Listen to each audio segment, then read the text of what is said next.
Pues muchísimas gracias por estar aquí, por darse un tiempito esta tarde para acompañarnos.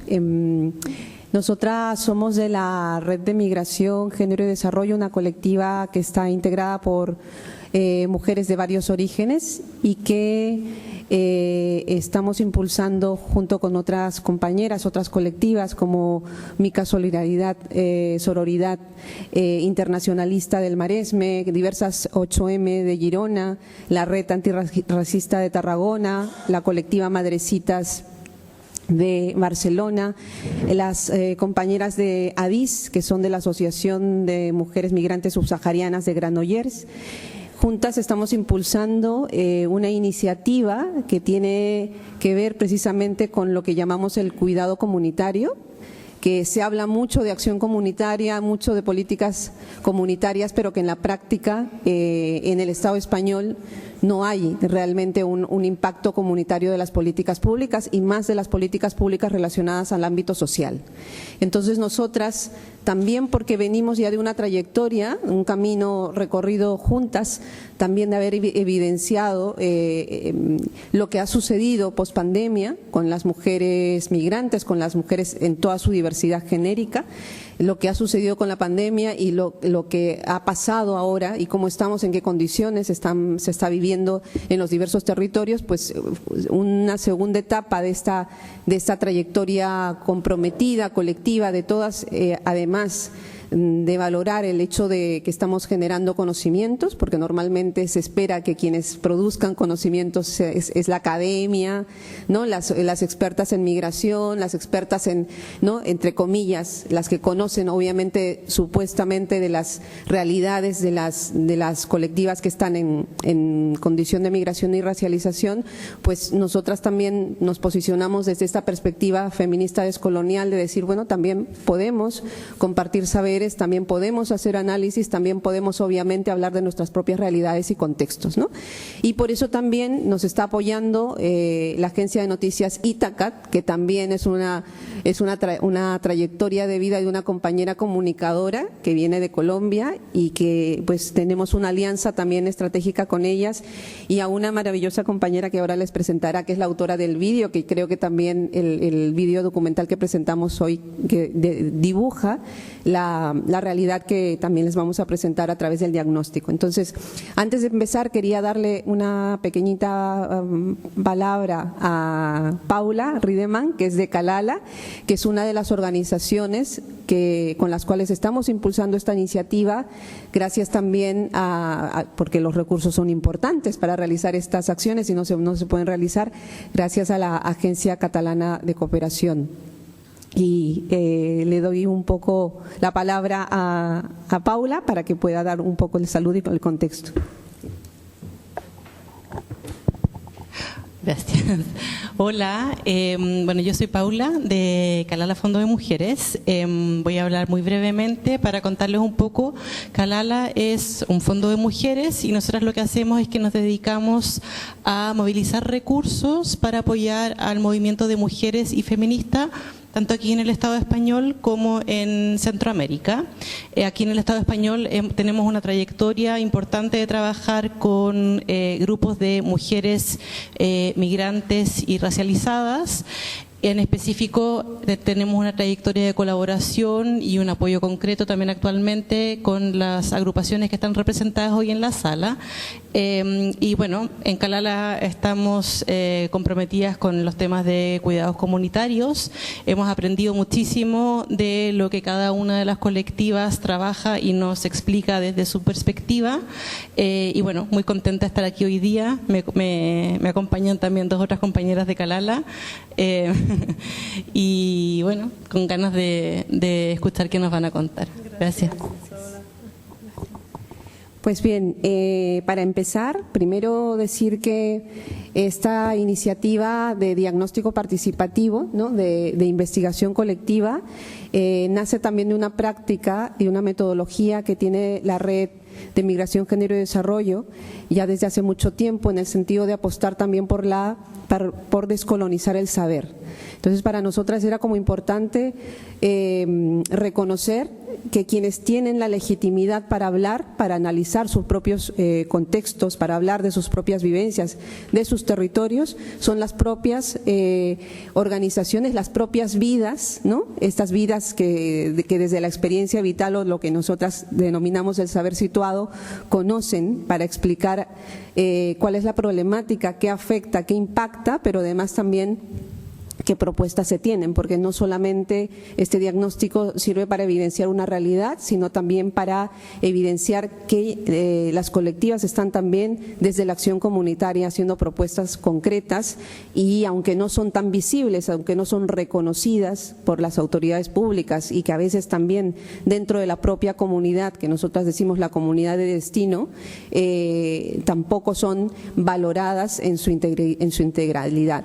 Además, se habla mucho de políticas de integración, ¿no? Se habla mucho de políticas adaptativas para que la comunidad que viene de otros territorios de fuera de Europa se adapte a la forma, a la cultura, a los modos, a las maneras de entender la vida, pero no hay una reciprocidad y no hay una correspondencia ni una interdependencia en la construcción de esa comunidad diversa, ¿no? Se habla de convivencia, se habla de no discriminación, pero a veces cuesta sobre todo entender cómo esas lógicas se pueden dar en la práctica cuando en realidad hay más de 500.000 de personas, por ejemplo, aquí en España que no tienen derecho a tener derechos, y es las personas que no tienen papeles, ¿no? Y que ahora mismo están reclamando también el reconocimiento de ciudadanía, que es el que a partir de este reconocimiento se le abren las posibilidades para poder desarrollarse plenamente. Entonces, nosotras desde la Red de Migración, Género y Desarrollo, junto con las colectivas que nombré hace ratito,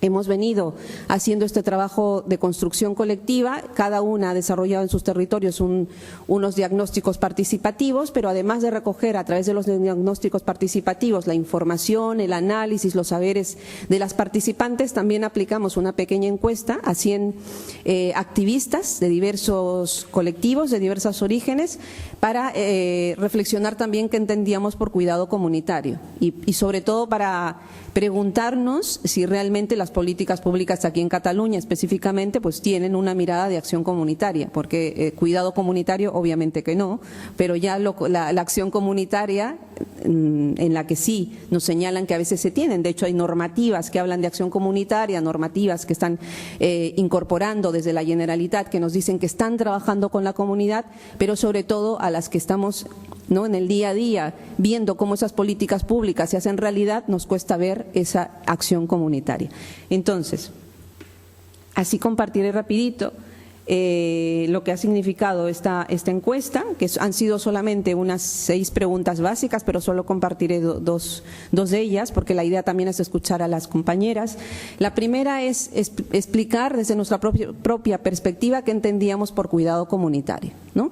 Entonces teníamos 3 conceptos, que de hecho estos 3 conceptos los hemos trabajado previamente, ¿no?, con todas las colectivas, porque una de las cuestiones que también veíamos nosotras era que cada una estaba trabajando en distintas temáticas, ¿no?, en distintos contextos.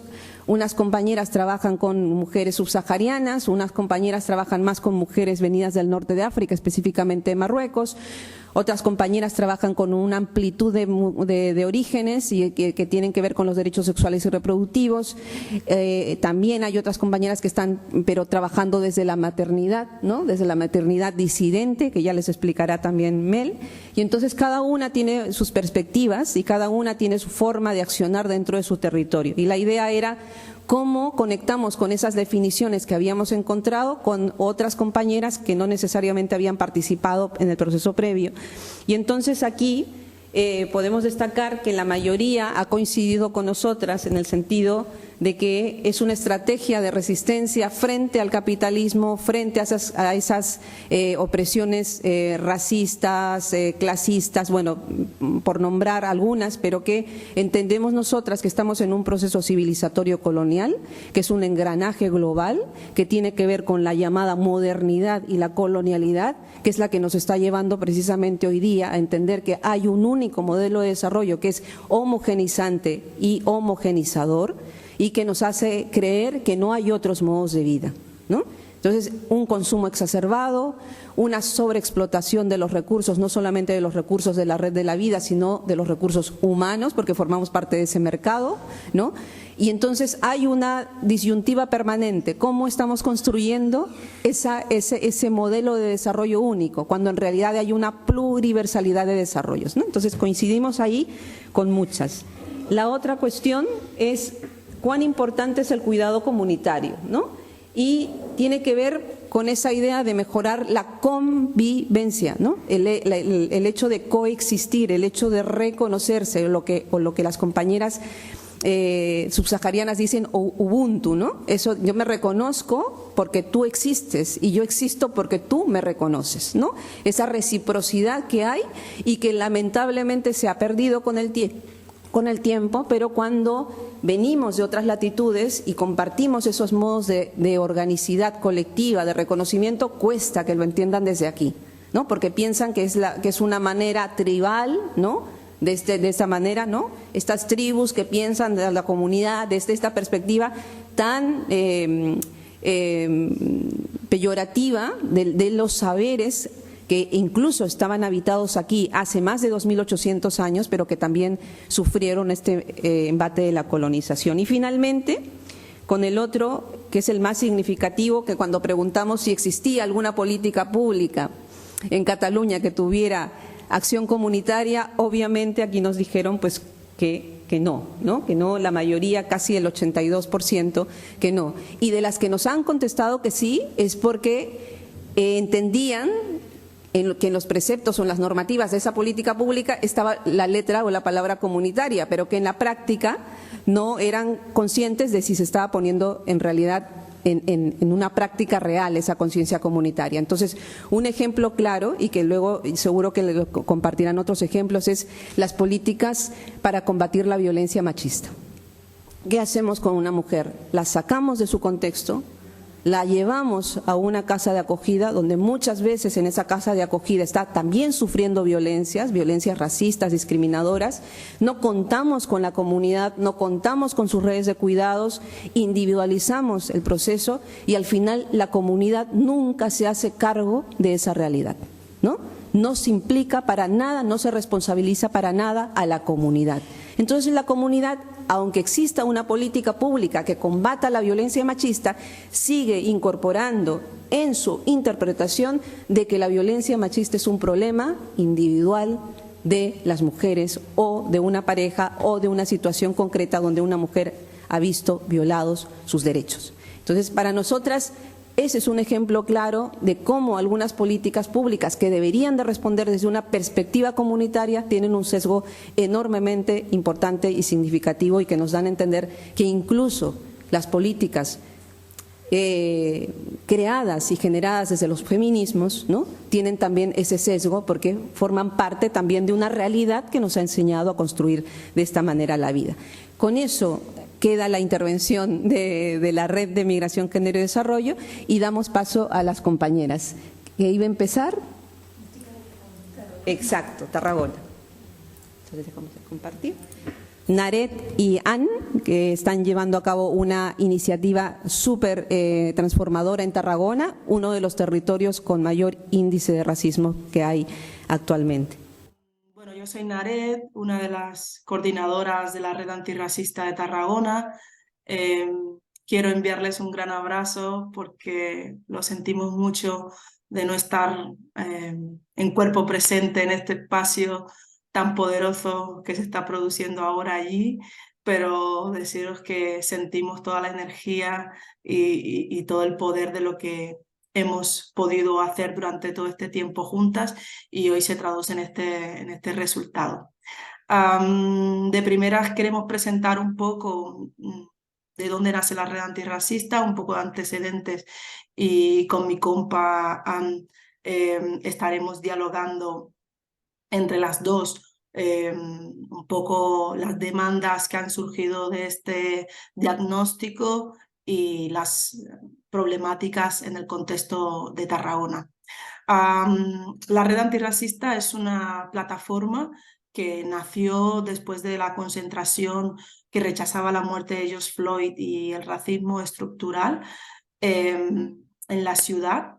Esto fue en junio de 2020, en donde personas en condición de racialización nos uníamos para responder a la necesidad de primero evidenciar, nombrar y denunciar el racismo estructural e institucional en Tarragona. En la ciudad se hablaba de xenofobia, se hablaba de muchos otros conceptos, pero nunca se tocaba el racismo, nunca se evidenciaba y se nombraba esta palabra, ¿no? Y creíamos como importante hacer incidencia política y sobre todo entendiendo las características de la ciudad como una ciudad que a nivel de movimientos sociales, en comparación con otras ciudades como Barcelona o otros territorios eh, alrededor de Barcelona, ¿no? En el que quizás cuesta menos un poco movilizar a la gente, en el contexto de la ciudad creímos importante construir no solo una plataforma antirracista, sino además una plataforma, una colectiva mixta, y siempre hacemos énfasis en este tema porque creemos importante desde la red como responsabilizar también a estas otras personas que en primera persona, valga la redundancia, no viven el racismo en sus cuerpos y por tanto no les impacta en sus vidas, pero sí ser conscientes y asumir la responsabilidad, ¿no? de las cuerpas que no son racializadas, ¿no? Y que quizás seguramente ostentan el poder, de hacer frente también y de ceder el poder juntas. Entonces creíamos importante para nuestro territorio que este espacio fuera un espacio mixto, ¿no? Uno de los momentos importantes para la red antirracista ha sido también el poder nombrar a Tarragona como la primera ciudad que declara el racismo como crisis de salud pública después de un arduo trabajo de la colectiva para presentar una moción en el 2020 en el que denunciábamos a nivel de Tarragona, a nivel de ciudad, cuáles eran las realidades que estábamos padeciendo las personas en condición de racialización y hacíamos recomendaciones y demandas al ayuntamiento sobre temas de salud, sobre temas de empadronamiento, sobre la importancia de construir política junto a las personas en condición de racialización, ¿no? Y no distante a ellas, ¿no? Y también lo importante de rechazar la ley de extranjería que todavía continúa negando derechos y literalmente asesinando personas. Con mi compañera Anne continuará un poco explicando a nivel actual qué hacemos en la red antirracista. Hola, buenas tardes a todos y totes. Encantada también estar aquí. Quiero como agradecer mucho la red de migración y desarrollo y género que esta colaboración, ¿no? Desde Tarragona, porque si no, realmente el trabajo es bastante aislado, el activismo. Muchas veces sentimos muy solos, sobre todo después de la pandemia, y es importante destacar, sobre todo con el aumento de la ultraderecha que tenemos en Tarragona, que está evidenciado en las últimas elecciones. Entonces, estos espacios donde tenemos como la oportunidad de intercambiar y aprender y luchar juntos son para nosotros como vitales. Pues yo quiero hablar un poquito como siguiendo nuestros objetivos como la red antirracista ahora, que seguro en la información, el informe de acción comunitario también se ve como reflexionado. Pues nosotros ahora mismo, como nuestro pensamiento mucho es pensar en la ley de extranjería al nivel de expansión en la comunidad, ¿no? Porque todavía pensamos desde Tarragona, colectivamente se ve muy la ley de extranjería en la puerta, ¿no? Como de entrar, y no se ve cómo está integrado en la comunidad y así tenemos las fracturas que tenemos a raíz de estas políticas. Entonces nosotros intentamos ir muy a la comunidad para aterrizar primero cómo están operando estas políticas racistas, cómo están los legados del colonialismo y la esclavitud y la antinegritud dentro de estas políticas, y se ve entonces reflexionado en la desigualdad pura dentro de nuestras comunidades. Desigualdad en el acceso a las oportunidades, desigualdad en los recursos, desigualdad en las voces, desigualdad en la representación, etcétera, etcétera. Entonces esto es un poco como ahora lo más importante es como aumentar la conciencia de con nuestras comunidades, y a raíz de pues luchar juntos. Y desde Red Antirracista para nosotros es importante tanto luchar con la experiencia vivida, y como siempre en el frente, siempre estamos guiados por pero con la gente local. Y por eso es importante destacar que nosotros sí que somos una plataforma multirracial. Obviamente yo soy una mujer blanca y nosotros creamos en como solidaridad, pero siempre liderado por el poder de la experiencia vivida. Y termino un poco con lo que estamos como las demandas ahora mismo desde Tarragona, ¿no? Pues está lo que ha dicho Nare, nosotros tenemos una moción que fue realmente como una ruta de aterrizar el antirracismo en nuestras comunidades, ¿no? Pues hablando de descolonizar el poder y el saber, hablando de demandas sobre la vivienda, cómo interrumpir los legados del racismo estructural que siguen en la segregación, tanto en la vivienda y en la educación en Tarragona. Y pues nuestro como lucha es constantemente, tenemos que acceder al poder, volvemos a esta ruta de hoja, porque esta ruta de hoja de la moción fue hecho por 14, perdón, 14 colectivos de varios como varios grupos de migrantes. Y nuestra lucha enorme ahora mismo es empadronamiento, que no es el barrera como principal a vivir una vida digna, y otra vez viene puro y duro del legado de la ley de extranjería dentro de nuestras comunidades, ¿no? Y después lo que estamos viviendo mucho en Tarragona ahora mismo es una falta de responsabilidad de los servicios sociales sobre el impacto de la ley de extranjería. Entonces intentamos interpelar mucho sobre este impacto. ¿Qué significa el impacto?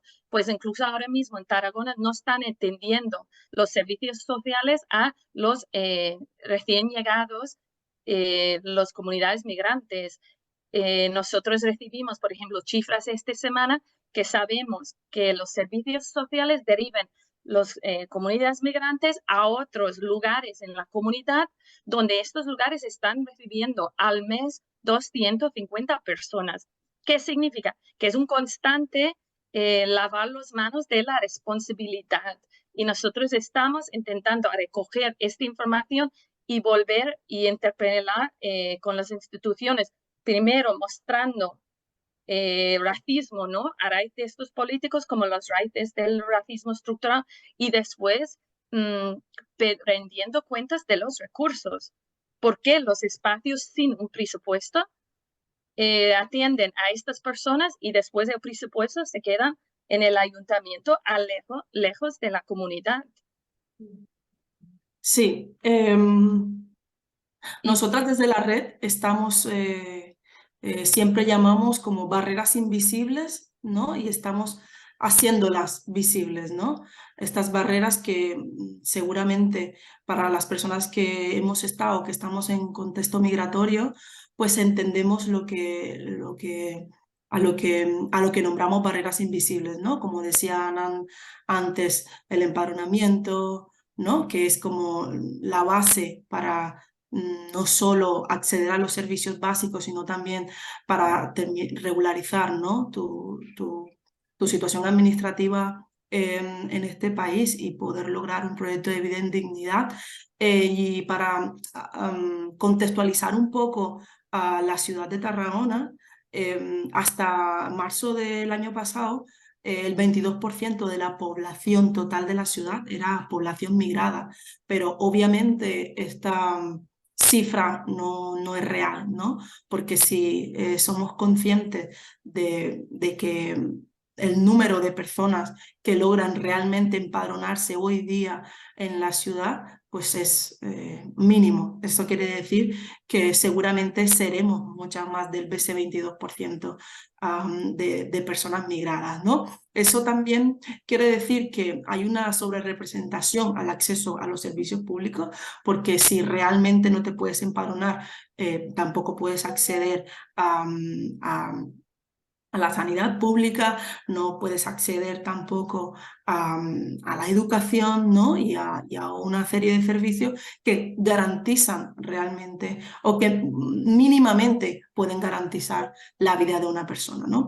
En el último informe del proyecto BEINAC de aquí de Tarragona, de la zona de Ponent, que es una zona mayoritariamente de población migrada, empadronada, casualmente, y que intenta fomentar también el encharchamiento entre la administración y el tejido asociativo, y que por primera vez en la ciudad se intenta como coordinar el trabajo de dos departamentos tan vitales, ¿no? para el desarrollo de la vida, como es servicios sociales y como es el servicio de salud local, con entidades comunitarias que están respondiendo diariamente a las necesidades de la gente, ¿no?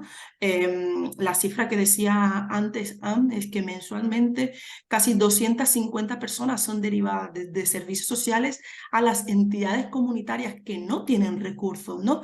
que están trabajando desde el voluntariado y desde la solidaridad y desde el tiempo que desde el activismo dedicamos las personas, ¿no? Esto quiere decir que las entidades con recursos administrativos, como lo pueden ser servicios sociales, o como puede ser la oficina de primera acogida, la UTIC en la ciudad, no está realmente respondiendo a las necesidades, ¿no? Y yo me pregunto, contextualizando todo esto con acción comunitaria, me pregunto cómo sería realmente la ley de extranjería si esta fuera redactada y construida desde unas políticas comunitarias, ¿no? O cómo sería la vida de las personas migrantes si la ley de extranjería estuviera construida desde una base comunitaria, ¿no? Desde esa base de no señalar y no desde una mirada punitivista, sino todo lo contrario, desde una mirada de sostener la vida, ¿no? Como lo dice el informe de acción comunitaria. A nivel de cuidados, las personas en contexto migratorio de la ciudad son quienes menos, en Tarragona, son quienes menos estamos teniendo acceso a la salud, estamos teniendo menos acceso a los cuidados, ya que gran parte de la población, como lo decíamos antes, pues literalmente no aparece en el padrón y tampoco accede a los servicios, ¿no? En nuestro informe resaltamos cómo el capitalismo por el que se están moviendo los sistemas sanitarios en la ciudad deja claro cómo las personas tenemos que pagar, las personas racializadas, las personas en condición de racialización, negras, migradas, tenemos que pagar literalmente para acceder al servicio sanitario. Y yo también quiero como añadir cosas sobre el tema de servicios públicos, que yo creo que esta es una tendencia obvio en todas partes, ¿no? de Cataluña, pero es muy importante en Tarragona, que queremos visibilizar, y es la tendencia constante de la criminalización de migrantes, ¿no? Como no hay presupuesto para los servicios sociales, pero vemos un constante aumento de criminalización. Yo creo que también esto es como una lucha muy importante que tenemos que unirnos y visibilizar más el tema de priorización del dinero, porque pensamos mucho en lo que ha dicho Angela Davis, que es responder a los problemas sociales con cárceles, ¿no? Con un constante como castigo hacia estos comunidades en condiciones como más marginalizados. Y entonces también nosotros estamos intentando más y más como concienciar nuestras comunidades y sacar cifras, sobre todo en momentos de elecciones, donde vemos este como discurso y aumento estructural en la seguridad en nuestras comunidades falso, pero nunca después tenemos como esta respuesta estructural a los servicios sociales. Y este también es parte de nuestra lucha de la extensión de los cárceles de castigo a raíz de y todo como el dinero que vemos, que no es solo la frontera, ya está expandiendo en nuestras comunidades. Y esto también es una lucha muy importante para nosotros en Tarragona.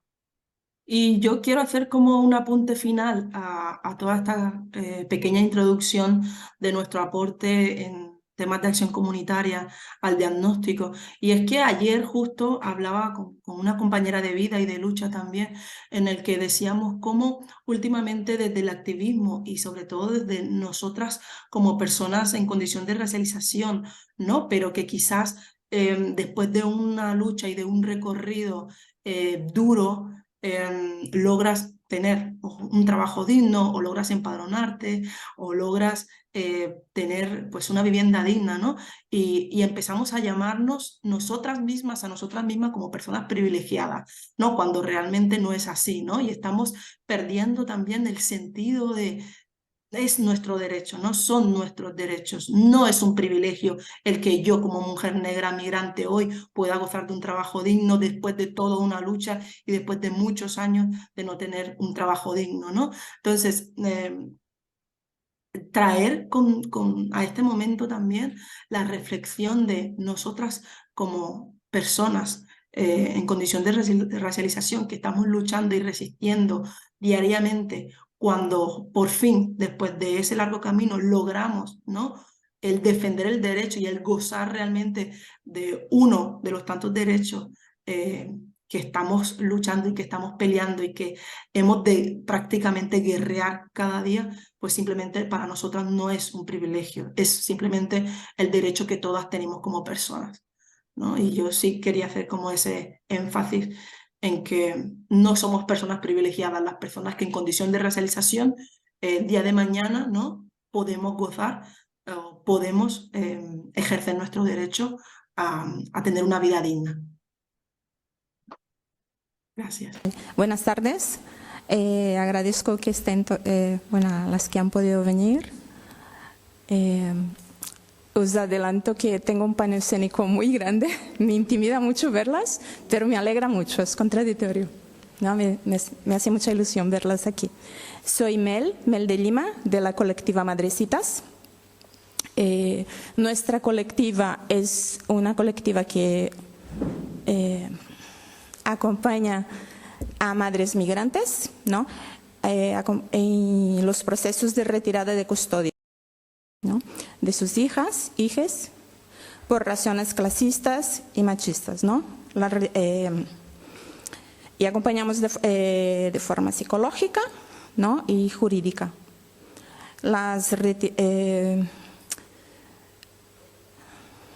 retiradas, como explicaba, se realizan en un marco de profundo racismo, se realizan tanto desde la administración pública, ¿no?, o sea, instituciones como puede ser la de Gaia, que empieza desde servicios sociales, o también por padres blancos europeos, ¿no?, que se retira a la madre migrante para entregar el hijo al progenitor, ¿no?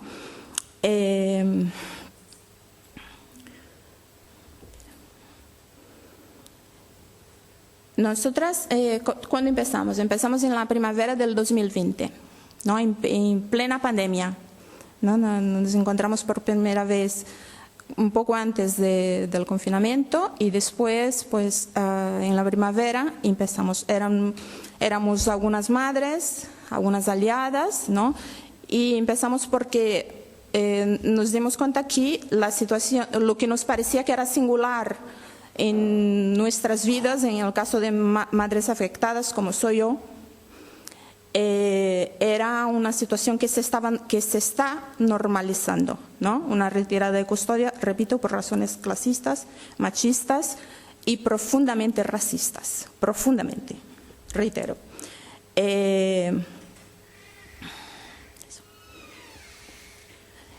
Entonces, también destapó que pues, las dificultades para cumplimiento de sentencias en aquel momento, porque, por ejemplo, habían madres que tenían un régimen de visitas para visitar a sus hijas, ¿no?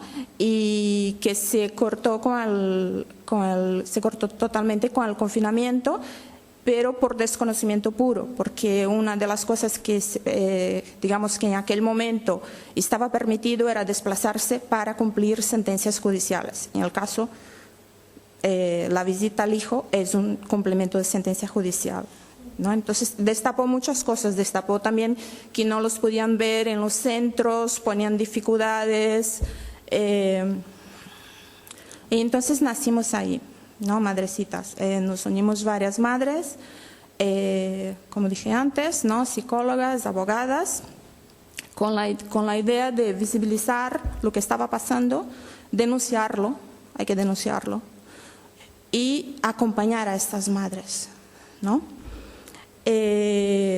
Aquí entra el cuidado, ¿no? Porque estas madres llegaban a nosotras, pues, igual que llegué yo en su día, pues deshecha, ¿no? Totalmente, o sea, yo hasta que no me encontré con madrecitas, pues pasó un año desde la retirada.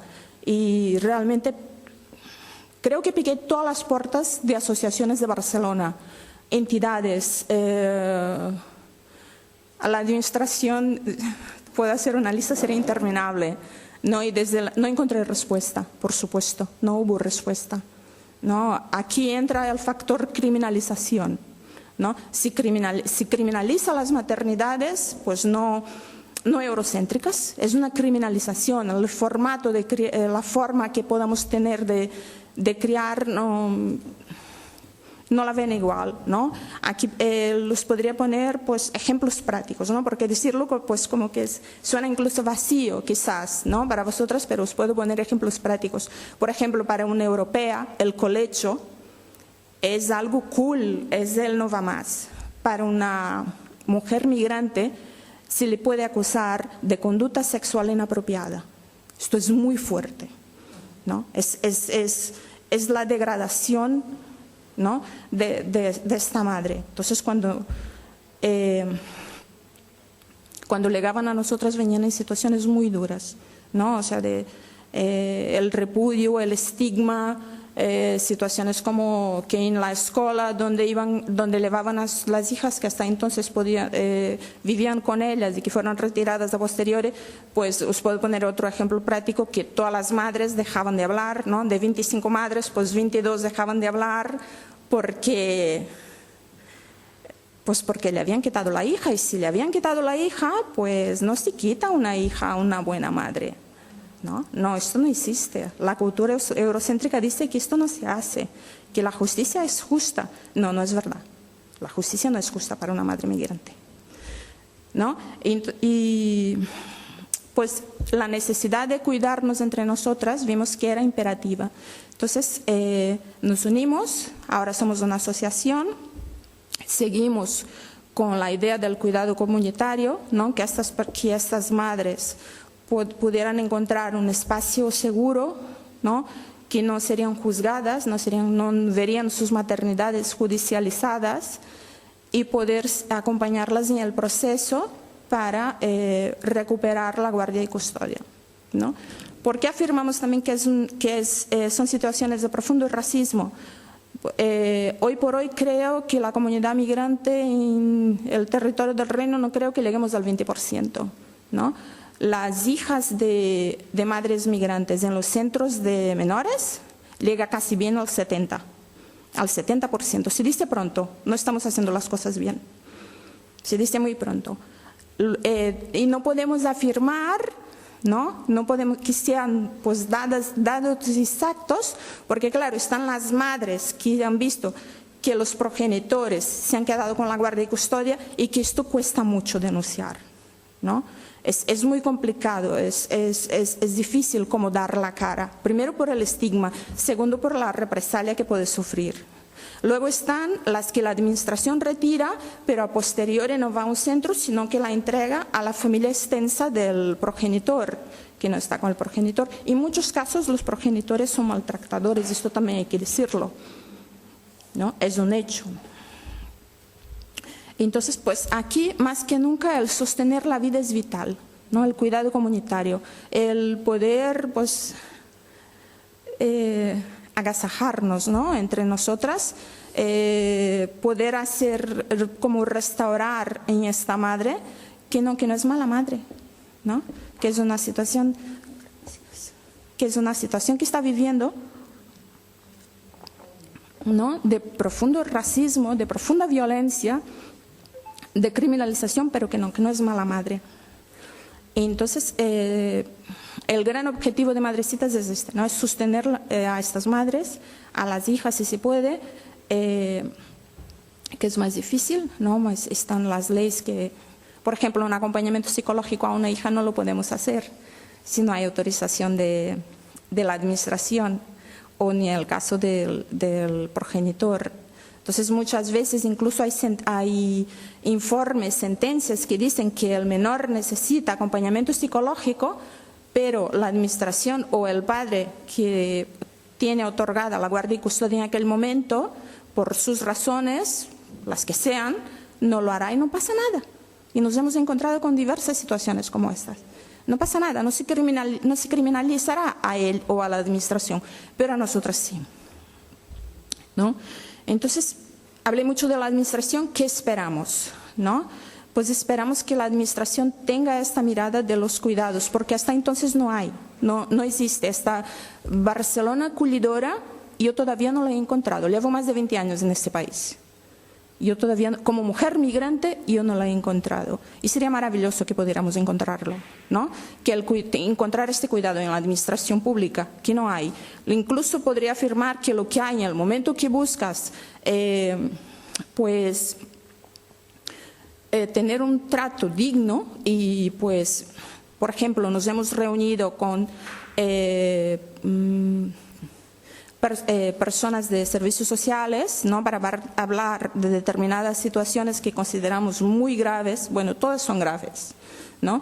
Pero para determinadas situaciones, y las consecuencias que hubieron fue que en este caso, pues, servicios sociales amenazó a la madre, que dejara de picar puertas, que dejara de buscar ayuda, que se conformara, porque si le habían quitado el hijo era por algo, ¿no? Y como esta situación, varias, ¿no? Os podría poner ejemplos muchísimos, ¿no? Pero me quedo con lo que estamos haciendo desde Madrecitas, que es cuidar, que es sostener, que es apoyarnos mutuamente y saber que podemos seguir adelante, pero que es necesario que la administración nos escuche. Es necesario, es llegada la hora, pero hace mucho que llegó la hora de que nos escuche, que nos tenga presente, que estamos aquí y que las madres migrantes han perdido el miedo. Gracias.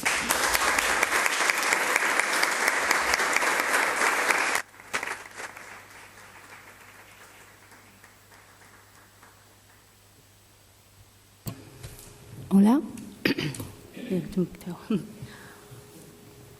Bueno, yo soy Gabriela, vengo a representar a Mica Sororidad Internacionalista, que somos una asociación que nos organizamos justamente para cuidarnos y hacer este trabajo del cuidado comunitario, ¿no? Con respecto al aborto. Yo voy a hablar de aborto antirracista. Nosotras lo que hacemos es acompañar y también buscamos establecer lazos entre colectivas y movimientos sociales, mayormente migrantes, porque es donde nos sentimos en resonancia y nos identifica. Entonces, vamos por esa línea. ¿Cómo lo hacemos? Generando, aparte de acompañar y poner la cuerpa en decisiones de mujeres que toman esta decisión de no maternar y de abortar, generamos espacios de cuidados, hacemos talleres de formación, información y bueno, más que nada para fortalecernos, ¿no? Entre todas generamos estos encuentros. Entonces, nuestro eje es el aborto, ¿vale? El aborto acompañado, feminista y cuidado. Reclamamos aborto antirracista y ¿qué queremos decir con esto, no? Vamos a ir viendo entre todos los que estamos contando cómo el aborto es transversal a todas las luchas, ¿no? Y por qué lo es. Decimos que es antirracista con conocimiento, porque así empezamos a acompañar, con conocimiento y con experiencia, porque las mujeres que acompañamos son mujeres migrantes, vulneradas, las olvidadas, las que las penalizan por no tener un número de NIE, la que es más importante un número de NIE que nuestra decisión y que nuestra vida, casi, ¿no? Entonces, a todas ellas son las que acompañamos y las que nos hacen aprender de este sistema, ¿no? Entonces, decimos que es un aborto antirracista cuando… les voy a contar un ejemplo que me pasó ahora viniendo aquí. Por ejemplo, porque esto está pasando continuamente. Me llamó una chica, no sé cómo consiguió mi teléfono, y llorando de que ella quería abortar y que le acababan de decir en el CAP que no podía abortar, y que yo tengo, en lo que le pude entender, porque estaba muy angustiada y lloraba, yo tengo 3 hijos, tengo 22 años, esto a mí hace 2 años me pasó, yo quise abortar y no pude, las compañeras de la Asociación de Vecinos de Hospitalet me acompañaron, ellas te lo pueden contar, que no pude, no me dejaron, y hoy mi criatura tiene 2 años, yo no quiero maternar de nuevo, no puedo, y me acaban de decir de nuevo que no. O sea, ¿cómo un funcionario está decidiendo por nuestras vidas? O sea, en ese punto estamos y seguimos estando. Por eso es tan importante la lucha y la visibilización del aborto como soberanía de nuestras cuerpos. Es lo que decimos, a mí me encanta decir esto, ¿no? Como soberanía de nuestro cuerpo. Porque, miren, pensemos así, Rita Segato nos ayuda mucho a pensar esto. El fundamentalismo, el neoliberalismo, la derecha y toda esta gente peligrosa, Vox, todos estos en el mundo van avanzando cada vez más. ¿Y cómo se juntan? Y cuando se juntan, un punto clave es la ley del aborto. ¿Por qué, no? O sea, ¿por qué? Bueno, ¿por qué? Porque nosotros les desmontamos su argumento en 2 minutos, porque ellos dicen salvar la vida de ese niño. Bueno, salvamos la vida de todos los niños, de los pobres, de los que están en la calle, de los que están desamparados. Salvemos la vida de todos. No, a ellos les importa ese, el que llevamos dentro de nuestro vientre, ese niño. Ese es el único que les importa. Entonces, por eso es tan importante la soberanía de nuestros cuerpos. Por eso, porque como respuesta a todo esto es lo que hacemos nosotras, ¿no? Cada día con nuestras luchas. La lucha de la soberanía por nuestros cuerpos y lograr la ley del aborto es una derrota para el sistema capitalista y patriarcal. Para ellos es una derrota, ¿vale? Entonces, por eso van hacia ello. Porque, ¿qué quiere decir? Quiere decir soberanía, quiere decir libertad, quiere decir que no nos van a mandar más, que no nos van a decir cuándo maternar y cuándo no. Entonces, por eso cada vez más son las trabas, son las vulneraciones. ¿Y por qué decimos feminismo antirracista? ¿Por qué? Porque el feminismo blanco ignora todas estas vulneraciones que nosotras estamos pasando. Entonces, por eso es antirracista también. Porque cuando vamos a las charlas y vamos a los talleres y decimos no intervenimos en la presentación del protocolo, del nuevo protocolo que el 28S dio el sistema de salud catalán, y dijimos no, esto no está, y nos decían que no, que eso no pasaba, que eso no podía pasar. Y digo, esto está pasando, me acaba de pasar ahora, hace 2 horas. Entonces, claro, eso es antirracismo, eso es racista, Eso es racismo. El feminismo blanco desconoce estas vulneraciones.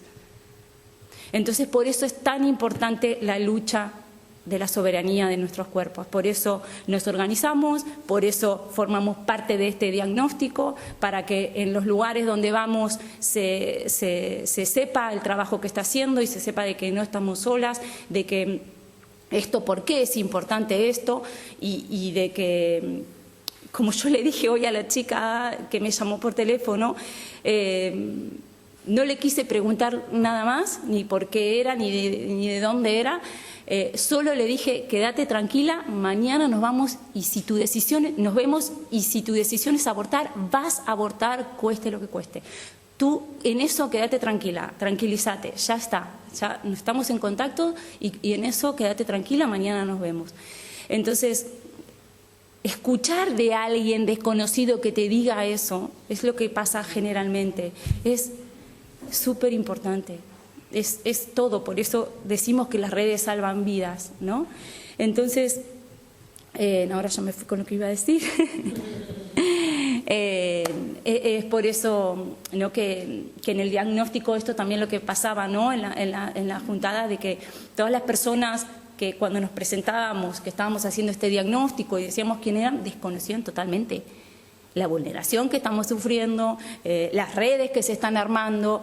Y todo esto, ¿no? Entonces, bueno, creo que ya está, ya me fusqué, perdón.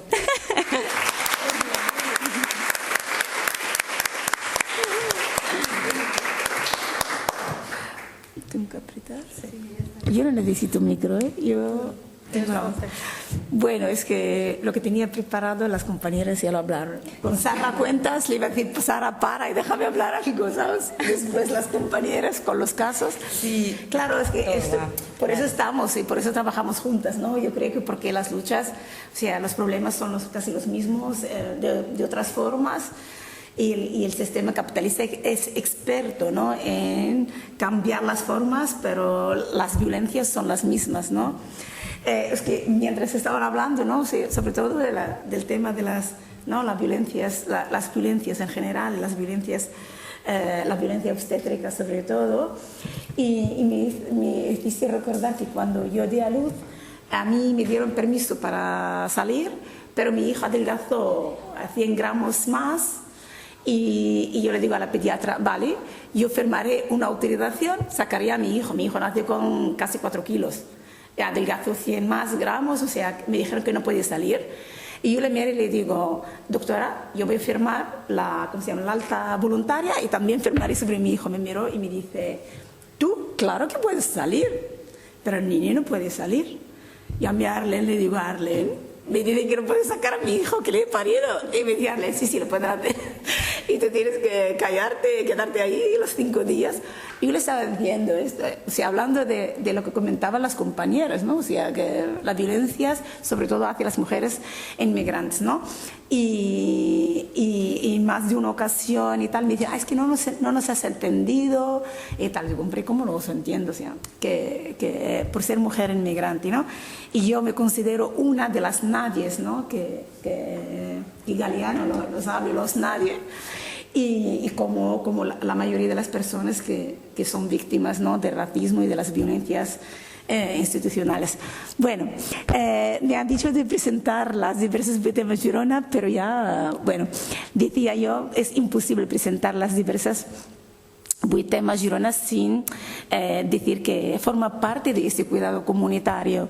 Nosotros, la creación fue, y la aparición, ¿no?, de las diversas temas Girona fue gracias al encuentro de los cuidados, ¿no?, del espacio que se creó de cuidado comunitario entre las mujeres racializadas, de la preocupación, ¿no?, de en su momento, en 2019, de que la marcha del 8M, que aquí el racismo, los feminismos blancos no nos ven ni nos consideran, y de ahí nos hemos unido para cuidarnos una a la otra y decir que sí, tú vales, y que llegará un momento en que todos hablaremos sobre nosotras mismas sin que nadie nos coge, ¿no?, la portavocía, y estaremos presentes, ¿no?, en los, ¿cómo se dice esto?, en los sitios de poder. Pues esto, nosotras desde Girona seguimos después, llevamos como 4 años, digo y repito y reitero, ¿no? Seguimos porque estamos dentro de este bucle de cuidados comunitarios, y que, como aquí tengo hoy a Bombo Ndira a mi lado, hace ya 3 meses, 4 meses en Girona dijo que nosotras las personas inmigrantes, o las personas africanas, porque yo soy africana también, aunque no me consideran africana, me llaman la africana falsa, la musulmana falsa, todo falso yo. Dijo que venimos de culturas comunitarias, ¿vale? Y yo, mi trabajo a nivel profesional, soy técnica comunitaria. Y entonces, lo que planteaba antes Sara, ¿no?, lo comunitario dentro de la institución, ¿no?, o lo comunitario dentro de una sociedad como individualista, ¿no?, que el concepto del capitalismo que todos ya lo sabemos, y que hoy en día, ¿no?, desde la Generalitat proponen, ¿no?, normas de lo comunitario, pero es como una norma o una regla o una definición. Si tu visión comunitaria no cuadra con aquella aquella definición hecha por una visión eurocentrista, pues no se considera comunitario, no nos consideran como, que venimos de una cultura comunitaria, y que esta es de la parte de la sabiduría que hacía antes, ¿no?, referencia a las compañeras, ¿no?, que no se considera para las desde el eurocentrismo, el etnocentrismo, ¿no? Nosotras participamos en ese diagnóstico, y yo le decía a las mujeres, vamos a hacer un diagnóstico sobre el cuidado comunitario, y me dicen, ¿qué es esto? ¿Qué es esto, el cuidado comunitario? Sí, que es verdad. ¿Por qué? Porque como lo ejercemos diariamente, ya no lo nominamos. O sea, aquí es muy, ¿no?, sobre todo en el mundo intelectual, ¿no?, es muy de etiquetar, de definir, de poner a todo un concepto, que al final aparece el nuevo concepto y no nos enteramos de que ha sido el otro, ¿saben? Y las mujeres me decían, ¿no?, que es eso. Digo, pues vamos a quedarnos y vamos a hablar, como siempre, tomaremos un té, y aquel día hicimos un couscous, vamos a comer y vamos a hablar, ¿no? Y yo también querría agradecer a la red, porque gracias a este cuidado comunitario, ¿no?, podemos cuidar, ¿no?, podemos cuidar a otras mujeres, y otras mujeres o otras nadies nos pueden cuidar nosotros también. Es algo recíproco, ¿no?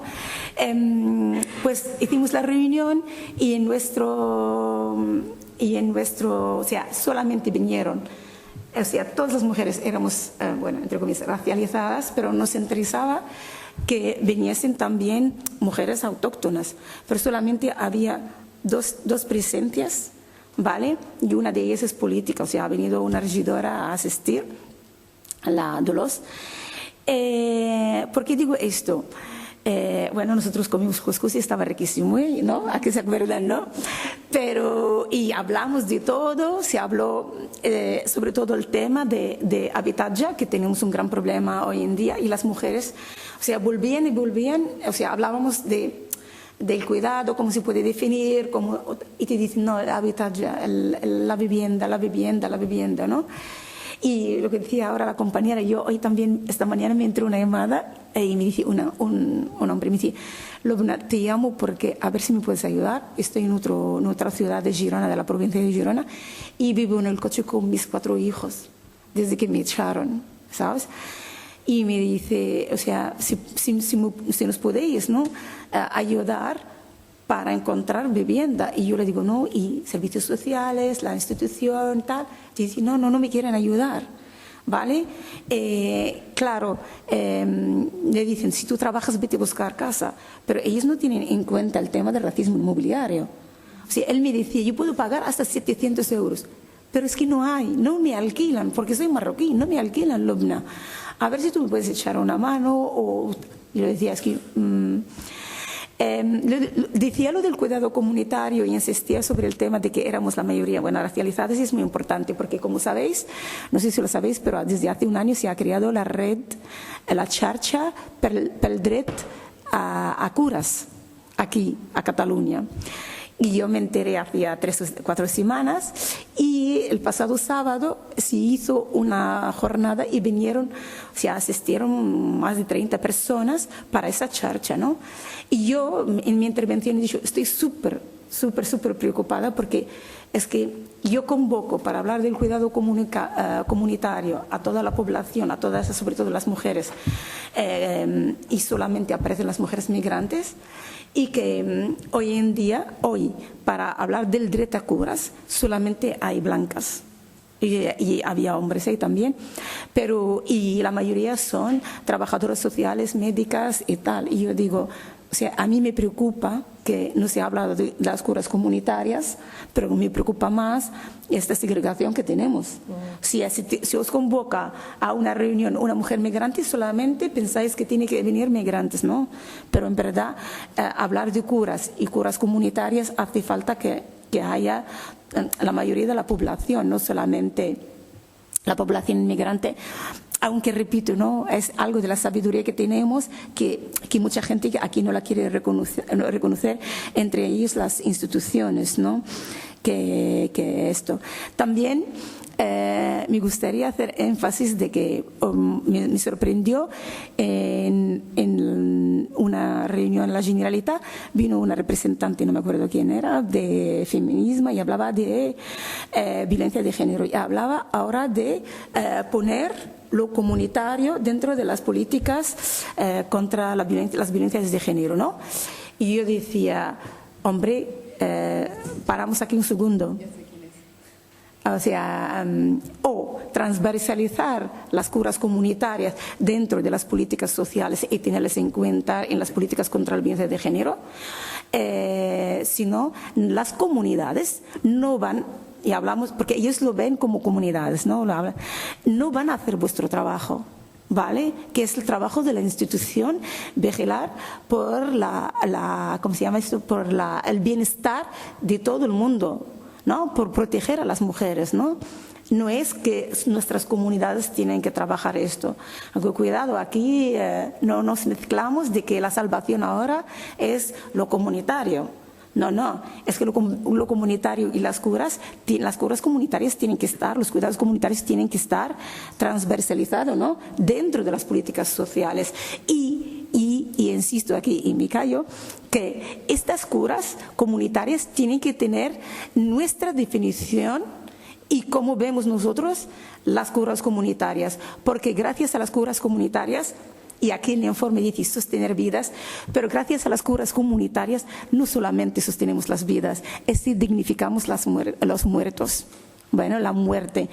Porque me acuerdo muy bien que durante el COVID, gracias a la charcha que estábamos y tal, me llegó a Girona una solicitud de que una mujer marroquí murió aquí, ¿vale? Y no encontraba a nadie, porque en la cultura musulmana hay que lavar a los muertos, bueno, y con un ritual especial. Nadie aceptaba, o sea, hacerle ese ritual, ¿no? Y entonces es ponerse en contacto con las compañeras y ponerse en contacto con la Najet, y en 2 segundos se ha solucionado esto, ¿no? Y hemos dignificado a una muerte. Y hace meses ha muerto un chico marroquí, ¿vale? Digo la nacionalidad porque por el tema de seguro de vida, no tenía papeles, no podía hacer ese seguro y tal. Y bueno, yo creo que tenía 21 años y lleva 5 o 6 años aquí sin documentación y ha muerto. Pues como no tenía seguro de vida, o sea, no se podía... Sí, hay mucha gente que te dice, ¿qué más da? A mí, mi pareja me dice, ¿qué más da? Si estás muerto, ¿qué más da? Si estás enterrado aquí o allá. Pero solamente por pensar en su madre que le estaba esperando y para ver su, no sé, para despedirse de él, ¿no? Pues gracias a las curas comunitarias, ¿no? Ya se ha conseguido, ¿no? Repatriar esto, y no solamente, o sea, no solamente hay que dar dinero, es que hemos conseguido hablar con gente tal, y al final se ha conseguido con una asociación, es todo el proceso, ¿no? También, y una cosa que mientras estaba escuchando a las compañeras, me vino por la cabeza, porque en verdad entendí por qué las mujeres, en su momento, que eran la mayoría africanas, en su mayoría marroquinas, decían, hostia, esto cura. Claro, es que en nuestras culturas, cuando se trata de curas comunitarias, no se dice.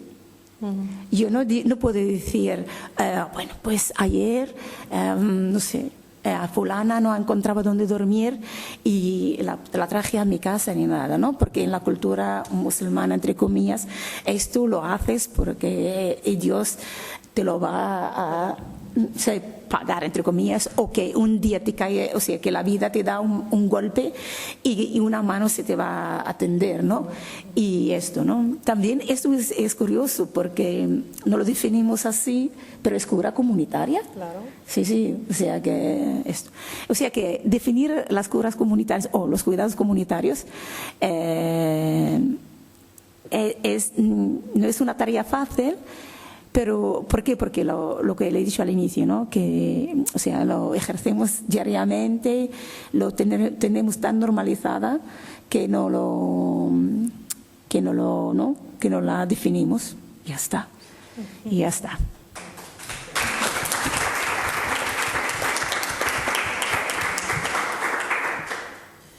Muchas gracias. Hola, buenas tardes.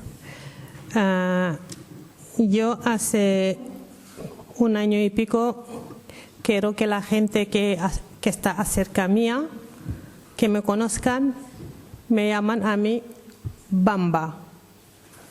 Es mi política de resistencia, de los cuales cuando nací mi padre me puso este nombre, y un macho ibérico dijo que no tengo que llamar eso porque es un nombre masculino, y me puso un O en vez de una A.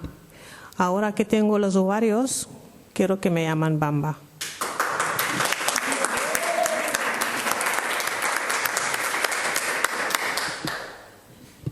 Cuando se habla del cuidado comunitario, nacimos casi todos en una comunidad.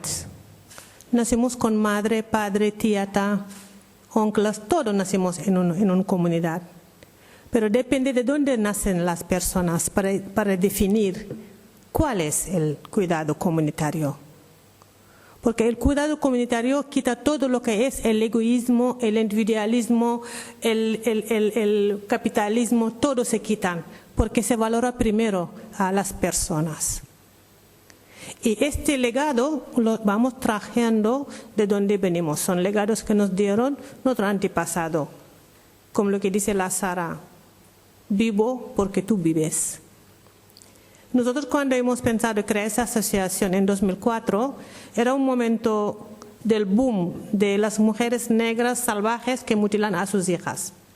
Era en aquel momento, donde todas las mujeres negras tienen que callarse porque soy salvaje y nosotras vamos a salvar a vuestros hijos porque la práctica de mutilación genital femenina es hacer daño muchísimo a estas criaturas. Sin tener en cuenta de por qué se hace, de dónde viene y por qué se hace. Porque la pregunta de por qué se hace también ayuda mucho, ¿no? a poder poner acción de mejora de cómo podemos llegar a hacer esto. Pero contando con la colectiva o contando con la comunidad practicante, yo creo que en el momento de hoy el tema del cuidado comunitario es una política de resistencia donde Occidente ha puesto como nosotras somos las de los otras, el colectivo de exclusión social. Cuando dicen una mujer emigrante, monomarental o con familia nombrosa, gitana, lo que sea, somos de exclusión social, ya esta forma de modernizar ya nos han puesto ya en una comunidad, porque somos la comunidad de exclusión social. Ya no apartamos como de lo que es social, estamos out.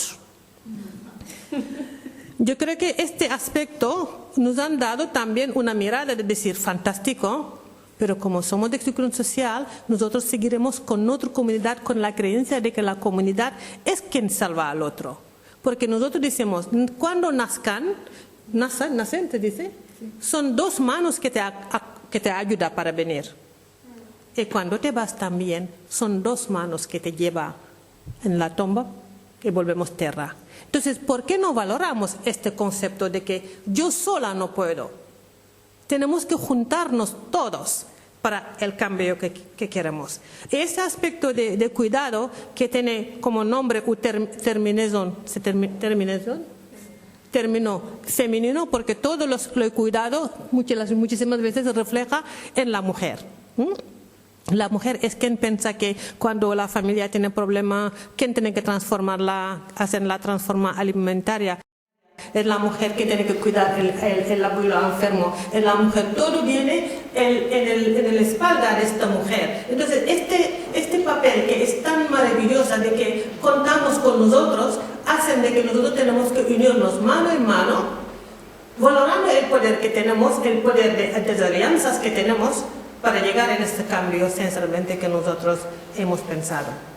Pero hay factores porque la definición de la migración es fuirnos para mejorar nuestra vida social y económica. Bien que hay otros factores que hacen que las personas migran, pero eso ya es como el marco general de por qué unas personas van viajando en un otro lugar. Y cuando llegamos aquí, que la migración es un túnel, nos encontramos con mucha esperanza, con la luz que vemos allí, ¿no? La salida. Y cuando sales, te encuentras con unas apreciaciones, unas sorpresas, unas cosas que ni esperabas tú. ¿Por qué? Porque te chocas con la ley de extranjería, que es lo primero, este racismo que tiene, una ley que es muy racista, que no nos dejan trabajar, porque una ley que dice, no puedes trabajar mientras que no tienes 3 años, pero es que no puedes quedarse en este país porque tú no tienes documentos. Una ley esquizofrénica que te dice, pero entonces, ¿qué hago? Me voy, me quedo, porque si tengo que quedarme aquí son 3 años. Y si te cojo por la calle, estás en el CIES. Todo eso muestra de que si no nos organizamos en comunidad, no hablo de la comunidad de vecinos que hay aquí, aquí hay comunidad de vecinos, pero que bien nos saludamos en el relleno. Ni nos conocemos, en el ascensor ni nos miramos los ojos. No, yo no hablo de su comunidad, yo hablo de una comunidad real. Una comunidad sincera, una comunidad de los cuales cuando tú escuchas que la vecina hay un ruido que a la mejor está sufriendo, pica a su puerta y le dices, ¿qué necesitas? Que borramos esta ley de intimidad que dicen, yo no puedo ir porque es su intimidad. No, la intimidad existe. Pero cuando uno lo ves en su mirada, porque no tu fisionomía no miente, cuando tú encuentras con una persona, lo miras y ves que esta persona no espera que te diga lo que tiene, acércate a esta persona, habla con ella, pregunta lo que tiene. A lo mejor lo que dice mi madre, por ejemplo, cuando yo tengo mucho problema para no ofender, no digo, es que tengo una amiga, la Sara, él está pasando mal. Así, porque la otra persona me da pautas para poder ayudarme, pero yo estoy hablando de mí. Todo eso son cosas que sinceramente ayudan a lo que se llamamos nosotros el cuidado comunitario. Y nosotros como mujeres africanas, desde que creó esta asociación, hemos pensado, como nosotros necesitamos dinero, vamos a poner lo que se llama la alternativa del vacío del Estado, a través de un sistema de autofinanciación como la Tontine, de los cuales las mujeres sí dependemos de este Estado porque es nuestro derecho. Pero es un estado vacío, que cuando hay necesidades primordiales, ves al Seguro Social o ves a la Asistencia Social que te piden todos los papeles, hasta el pacto de nacimiento de mi madre. Me lo piden. ¿Para qué? Porque yo necesito algo que es imprescindible. Nosotros hemos pensado de que si dentro de la comunidad nos organizamos económicamente para solucionar este problema, estamos estamos rellenando este vacío del Estado que ya no me responde a las necesidades que tenemos. Razón por la cual también valoramos mucho el movimiento, la movilidad, porque cuando la familia quiere irse de vacaciones muchísimas veces, el servicio social está así con la lupa. Si tienes una niña pequeñita, ves, uy, es que van a África, se mutilan las niñas, entonces así, mientras que la movilidad es un derecho fundamental, que yo puedo ir donde quiero, mis hijos pueden ir donde quiero, entonces a través de este, que es la Tuntin no es solamente con el dinero como hablaba antes, sino es un encuentro humano de los cuales acerca de otra persona. Y no decimos, por ejemplo, este mes toca a la bombo, no, toca quien tiene prioridad, toca quien tiene necesidad, toca quien tiene más posibilidades de solucionar un problema. Pero ese dinero que te damos es tuyo, porque luego lo tienes que devolver. Es un sistema que nos ayuda mucho. Tenemos dos compañeras que están aquí también, son la Asociación de las Mujeres de Besos Más, se llama Sakanam. También ahora mismo estamos intentando poner uno que es uno de los pilares del Islam, que es ir a la Meca. Estamos poniendo una manera de que nosotros, que somos pobres, no tenemos 4.000 euros, 5.000 euros para ir e intentar ver entre toda la comunidad cómo podemos hacer poniendo dinero uno por uno para que uno o dos o tres mujeres puedan ir a hacer cumplir estos requisitos que es uno de los pilares de su creencia. Yo creo que el cuidado comunitario va también en el tema de la salud. Aquí se sabe muy bien de que las mujeres negras, no ahora, siempre habían dicho que el tema de parir aguantan mucho dolor. Sí. Se puede buscar, nos decían, no hace falta. Ellas aguantan mucho dolor. Son tan salvajes que no te preocupes, mucho dolor. Pero si tú analizas que sinceramente nosotros cuando nos parimos, no solamente tú pares, sino es la comunidad que está aquí presente, que te dice, estamos aquí esperándote, con sonrisa, con alegría, con amor. Entonces no lo sientes. Cuando me dijeron, por ejemplo, las vacas de Argentina le miman a veces, lo dan cariño antes de matarlo porque la carne sale. Eso es el concepto del cuidado comunitario. Todos contan. Los animales, la tierra, los platos, todo contan. No se valoran las personas solamente para tener dinero o por su nivel social. Tenemos que ver el principio de la humanidad. Si no éramos humanos, aún no estaríamos aquí hoy presentes y cada uno necesitamos a otros. Nosotros hemos pensado de que las dificultades que tienen las mujeres africanas, sobre todo, es el tema de la lengua. El tema de la lengua es una cosa que sinceramente nos chocamos mucho, nos vamos en las conferencias, casi no expresamos porque tenemos miedo de hablar mal, tenemos miedo de decir cosas que no tenemos que decir. Todo eso a veces nos frena, pero no nos quitan la gana ni la fortaleza que tienen las mujeres africanas. Somos muy valientes, muy fuertes y que sinceramente este método lo quiero compartir a todas las mujeres que estamos aquí, pero también que estamos fuera, porque lo que nos ayuda a sostener las vidas, porque todas las vidas cuentan y todas las vidas no tienen que ser uno más y uno menos, deben ser toda igualitaria. Gracias.